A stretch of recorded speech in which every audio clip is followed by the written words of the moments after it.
Khalid lies sleeping during the night when a huge snake crawls towards him. He quickly attempted to hit it, but the snake retreated, so he threw a stone and bashed its head in. Khalid has been depending on these animals ever since. It was a good thing he knew how to prepare fire by himself with the aid of some dry weed and sticks he stripped from an old dead tree bark on a desert somewhere. Other times, cacti did the trick in quenching his thirst. The fluid it produces is rather, but he will manage. He gets water to drink after he searches for miles each day for an oasis on the desert.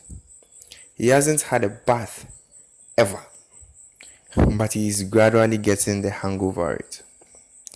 Defecation. Yes, defecation is an important aspect of farming. This is one main advantage of mixed farming. Manure is typically recycled in mixed systems as a fertilizer for crops. What composting and manuring does to the soil is that it enriches the soil with organic nutrients. Manure is animal excrement, mostly of domesticated animals, acting as fertilizer. Compost is the decayed remains of organic matter that has rotten into a natural fertilizer. Khalid, after 6 days of no defecation, finally defecates for the first time on the soil he has prepared. He remembered the tomato seeds he swallowed during his last proper diet. He was hoping those seeds are still capable of germinating. Let's take a closer look at the soil. There are a variety of soil types. We have the loam, the clay, the sand, chalk, silt, and peat. This is based on the dominating size of particles of the soil. Each of these soil types have their characteristics, with loam being a mixture of sand, silt, and clay. Clay is made up of small crystals of silica and alumina, and it's ductile when moist. Sand is just basically a ground rock with less fine constituents than that of silt. Silt is just fine earth deposited from running or standing water. Peat is soil formed from dead plants. Chalk is just a powdery limestone. Amongst these soil types, loam is generically the most preferred, even though there are some better suited for some crops. Let's now turn our attentions to the soil profile. A soil profile is a vertical cross-section of the earth made of layers running parallel to the surface. These layers are known as soil horizons. Looking at the layers each, we have the O horizon. There is an organic horizon that can be buried or on the surface. A horizon. There is a top layer of soil, also known as the topsoil. It contains most of the soil life.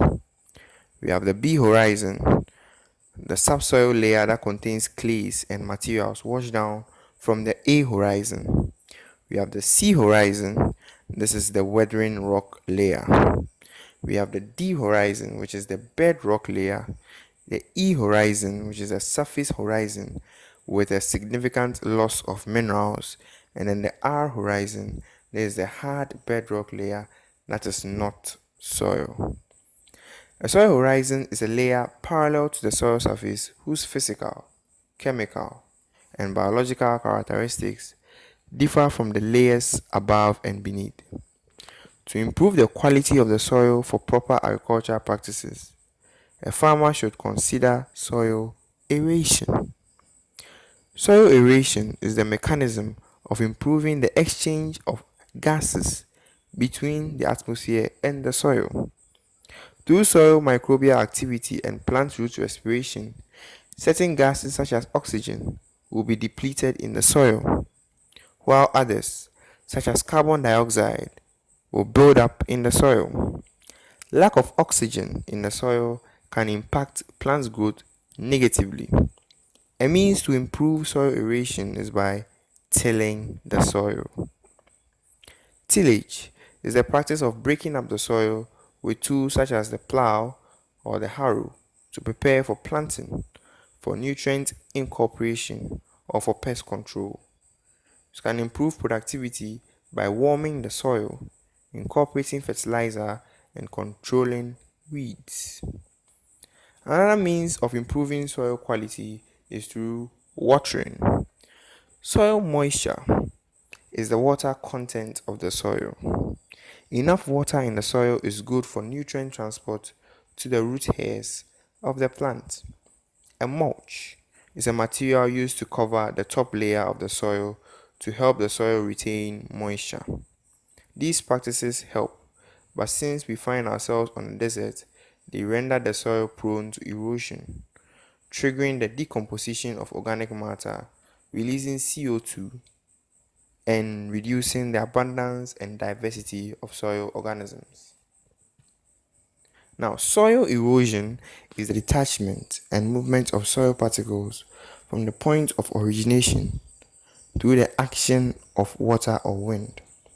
Thus, minimizing the impact of water or wind forces is the main objective for erosion control. Another means of improving the soil is through synthetic fertilizers. Synthetic fertilizers are more heavily relied upon for crop production and manure use.